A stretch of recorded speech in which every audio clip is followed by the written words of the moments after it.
Hey friends, and welcome to another build tutorial video, as if you can't get enough of these. I do gotta say a big thank you for getting our last video to over 50 likes really quickly, allowing me to now bring you a build tutorial and free instructions for the awesome little Among Us airship. Let's get in there and show you how to build this awesome little micro airship.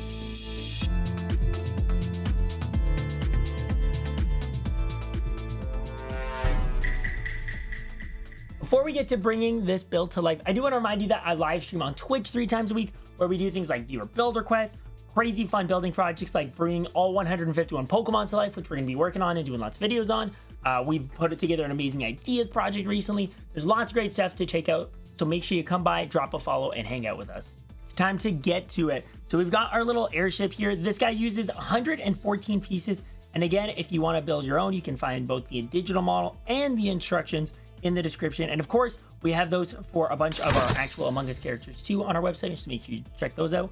First, we're just going to take this apart, get all the pieces sorted out, and then we'll bring it back to life and break it all down for you. Let's do it up. All right, time to get building. We're actually going to start off with the base, that way we have somewhere to put our airship when we're done building it. The base was just kind of designed to give a little bit of a cloud-like appearance for a lot of the promo pictures for for the new airship map did include the airship kind of climbing through the clouds. So I thought it was a good little way to display it and a fun little way to add a little bit more life to the build. I always recommend doing that when you're getting creative with your own builds. Feel free to add something a little bit fun and different in there, just to create a little bit of variety and, what people are going to kind of be seeing and checking out. So we've got the base coming together just like that. We're going to use some slopes here to provide a little bit of support to where we're going to be attaching the clouds to. And we're going to use some snot bricks in between here, which is where the little cloud pieces we have are going to attach onto. I also used round plates here on the bottom to kind of help give a little bit more of the continued appearance of, fluffy cloud rounded shapes and stuff like that. We're going to put a plate across the top to lock everything in. And then we're going to use a mix of different slopes here to give the effect of the airship kind of flying out of the clouds. Again, in the promo pictures, it kind of showed some of the clouds kind of moving with the airship. So I wanted to recreate that a little bit. So we have some slopes here with some cheese slopes on top to kind of polish it off. And then the clouds just get stuck on right in front of it, on like that, right onto our snot pieces. And then the little clear stick is what will hold up the airship there. So we'll just leave that like that. And let's get the airship itself together. This build uses a lot of different snot techniques and some funky Lego math to allow us to get all of the different details that we're looking for. I, of course, wanted to make sure we included some curved slopes right at the front to really give it the shape of the rounding of the front of the ship. And then we used lots of trans-clear pieces to create the appearance of the windows. I will say this is not a perfect recreation of the airship by any means, but it's about as close as you can reasonably get given the scale that I decided to work at here. And obviously, a lot of people were really excited about the build, and I'm glad you guys really wanted to see a tutorial for it. So we've got some trans-clear, or trans-brown, I think they call this, plates here, as well as some cheese slopes, which is going to build out the front bottom of our ship. Then we're going to start to attach some of the snot pieces we need to allow us some various connections for different parts of the ship. And then let's get started on the rest of the bottom half here. So we're going to connect, just double checking this guy into here. We're going to do 2 plates next to that to help fill in some of the space. Then we're going to do the 2 trans-clear plates right there as well, creating some vertical windows rather than horizontal ones. And then we've got this whole little assembly with the bracket here. And I used a bracket here actually to create a little bit of a texture, if you will. So there were some like small little holes on the ship. Very hard thing to create at a small scale. But what I did instead is use some grills. And that's going to actually rest up against the bottom of the piece. So while you can kind of see through it, it's such a small gap that they just end up looking like tiny little windows or tiny little, vents or grills. So they work really well for that. So you can always look for different ways to make use of different pieces to kind of get the look and feel you need. And sometimes you can do that in very unique ways.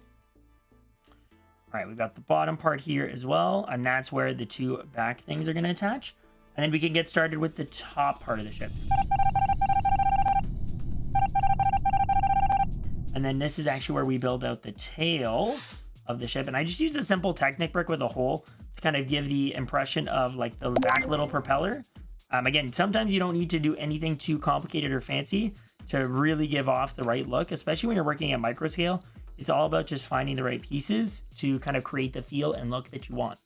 So now that this is all assembled, you can see it just goes right on across the top here. And we've got a nice profile for our airship, and we get to bring the wings to life, or the little turbines life next. And these actually pretty much similarly revolve around different round pieces. I did use some Travis bricks here, as they're known in the LEGO community, or snot bricks with studs on all 4 sides to help create the look that we're going for here. The black part is where it's actually attached to the airship. I thought it was a nice way to break up the visuals of the airship a little bit. Just create a little bit of a distinction where the turbines attach to the ship itself. Propellers attached to the ship itself. We did a plate and a tile on there to kind of help add to the curved shape of this. And then we're using these 2x2 round tiles with a hole to help kind of create the look of a turbine or a propeller. So we attach one upside down on the top. And then I actually decided to do the opposite way on the bottom to create a little bit of a cleaner look. So it really only looked like you were seeing the propeller from the top. I thought that kind of looked good and gave it a nice clean shape. And then you just would attach that on to the side like so. Now we can just repeat another of the turbines. All right, time to do the smaller ones. Obviously the back turbines are a lot simpler. They're a little bit smaller. So we just chose a couple pieces that would do a good job of representing that. I am using a black round plate with a hole here to allow us to attach this one of these awesome new little pieces that I've used for so many different things for our builds. Then this guy goes upside down on the top here. We have to make sure, of course, we leave some space for the plate to actually connect there properly. I don't want to hit the piece. And then we're going to do this guy underneath it, making sure that we line up kind of the gap there with where the bar goes, so that it doesn't hit this piece either, but I think it does. So you have to pull that back a little bit and then push it in. So then that way that's going to sit on properly, just like that. I kind of match the shaping of this guy here. I like that the round 2x2 plate kind of fills in a little bit more of the space here. Whereas if we had used a 2x2 round jumper, so like a piece like this, but with the stud part sticking up, you would lose a little bit of that and you'd see a little bit more of the black underneath. So I think this works out to be the better solution. Let's just do that again quickly. And there we go. We've got everything we need to get it assembled. So now we'll attach the other turbines on the other side, or other propellers, or whatever you want to call them on the other side. I keep changing the name. We're going to use a round 2x2 plate in red attached to a Technic brick we had put on the bottom here. It's always good to plan out how you're going to display stuff, so I made sure to integrate that into the build. And now we can simply put that into the bar here, and boom. You know, make sure the plates look all nicely lined up. And actually, I think I totally forgot. Let me adjust this real quick. I'm pretty sure I have mixed up the order of these. Pretty sure it's supposed to be like that and like that. Let me double check. Because they were supposed to line up with the, yeah, there we go. They're supposed to line up with the propellers a little more nicely. Although I still feel like that's off. Double check the instructions. Those are correct. I don't remember off the top of my head. But otherwise, we've got an awesome looking little airship. And you are ready to build your own.